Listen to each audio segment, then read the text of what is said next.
alipigwa mpaka kifo ndani ya sehemu ya kizuizi? Ukweli wa kushtua kuhusu saa za mwisho za Albert Omondi Ojwang. Aliingia kituo cha polisi kwa miguu lakini hakuwahi kutoka.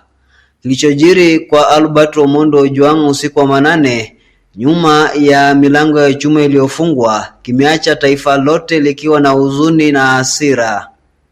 Mwanaume mwenye umri wa miaka 31 aliyekamatwa katika mazingira yasiyoeleweka alipatikana amekufa saa chache baadaye. Lakini kilichoogopesha zaidi, majeraha mwilini mwake hayakutokana naye mwenyewe. Wataalamu wa maiti katika mochwari ya jiji waligundua jambo ambalo wengi hawakutaka kulikubali. Jeraha kali la kichwa kutokana na kipigo, kuvuja damu ndani ya ubongo, mifupa ya taya iliyovunjika, michubuko shingoni, majeraha kwenye uti wa mgongo. Dalili zote za mwisho wa maisha ya kikatili, sio kuanguka, sio kujiua, sio bahati mbaya. Ripoti rasmi ya kitabibu inasomeka kama hadithi ya kutisha na inahitimishwa kwa kauli hii ya kushtua: majeraha haya hayakusababishwa na mhusika mwenyewe. Ilikuwa tarehe 7 Juni mwaka 2025, Omondi alikamatwa na kuwekwa kituo cha polisi cha Centrali cha Nairobi saa 5:35 usiku. Saa 1:39 asubuhi alikuwa amepoteza fahamu, hakuwahi kuamka tena. Alipofikishwa hospitali ya Mbagathi tayari alikuwa amekufa.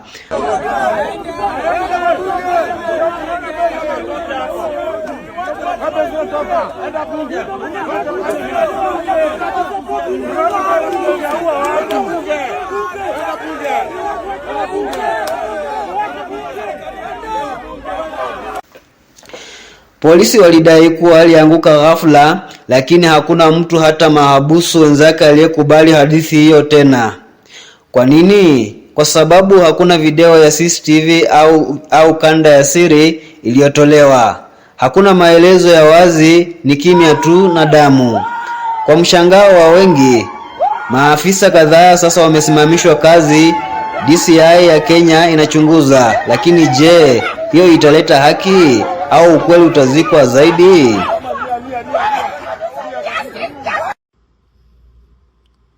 Hii video nafanya na chungu mwingi sana kwa sababu najua Albert Ojwang aliuliwa na polisi. Albert Ojwang alishikwa Homa Bay na polisi, wakamchukua kwa nyumba ya baba yake. He's the only son in that family. He was a teacher. He was a new father to a beautiful baby girl. Akaletwa all the way to Nairobi Central Police Station. Akapigwa na wakamuua. Why was he killed? Because alisema kwamba Eliud Langat, deputy IG of the police, collects 100 million every month from bribes. Is that true? It could even be more than 100 million. Kwa sababu kila siku vijana ushikwa, uko na bangi, or you are loitering, drunk and disorderly, all manner of offenses. Uongo tu. Vijana ushikwa tao, wherever you are, kwa vijiji wanashikwa, wanatupwa ndani, kutoka ni 2,300, and they do that every single day. The money collected is shared by the OCS, OCPD, county commander, deputy IG, all the way to the president. So the moment Ojwang ali reveal kwamba polisi wanaokota hongo na zilienda all the way to the top, he had to die. He was murdered. Na mwenye amemuua. Katika mifumo ya giza, ukimya mara nyingi hulinda wakosaji. Uovu hujificha nyuma ya vyeo na sare. Lakini majeraha ya Omondi au Ojwang yanapaza sauti kuliko kificho chochote.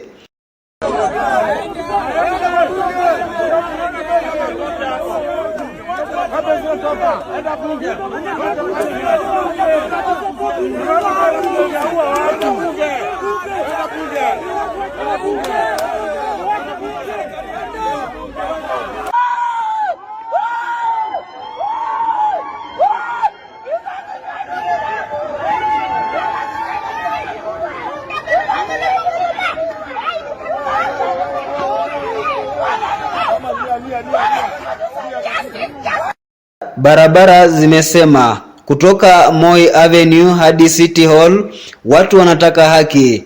Mashirika ya haki za binadamu, wanasheria, familia, wote wanauliza swali la kutisha: nani alimuua Albert Ojwang? Na mwenye amemuua ni Ruto, because these people are Ruto appointees, and the money collected, the hundreds of millions of shillings collected by police officers, is shared all the way to State House. Kenyans, we cannot afford to be silent about his killing. Ruto is killing our young people every day, every day. Hii mwezi ni June, which 1 year ago June ilienda kwa barabara. Ruto killed over 60 people in 1 month, and many more were wounded. Familia ya Albert sasa imeleta mtaalamu binafsi wa upasuaji. IPOA imeahidi majibu ndani ya siku 21, lakini hadi sasa jambo moja linaonekana wazi: Albert hakufa kwa bahati mbaya. Alikufa akiwa mikononi mwa polisi, na mtu lazima awajibishwe. Kinachofanyika gizani lazima kije mwangani. Not a single killer cop has been arrested. Wale ambao waliua vijana wajashikwa, wajastakiwa, bado tu wako. So lazima tuungane and demand justice for Albert Ojwang and his family. He has left behind a young wife, a 1-month-old baby, and a grieving father and grieving family. He was the only son in that family, and was murdered at Central Police Station. Things cannot be normal. Lazima tuzungumze, lazima tuamke. Wherever you are, please raise your voice and demand justice for Albert Ojwang and the many Kenyans that Ruto has killed. Ruto has killed so many young people. Huyu jamaa kiamuka anaua tu. Kama Aibi anaua, kama Zururi anaua. We cannot allow to be led by a murderer. So whatever we do, we know that justice for Albert Ojwang, and Ruto must go. We have to stop being led by a bloody, thirsty killer. Asanteni.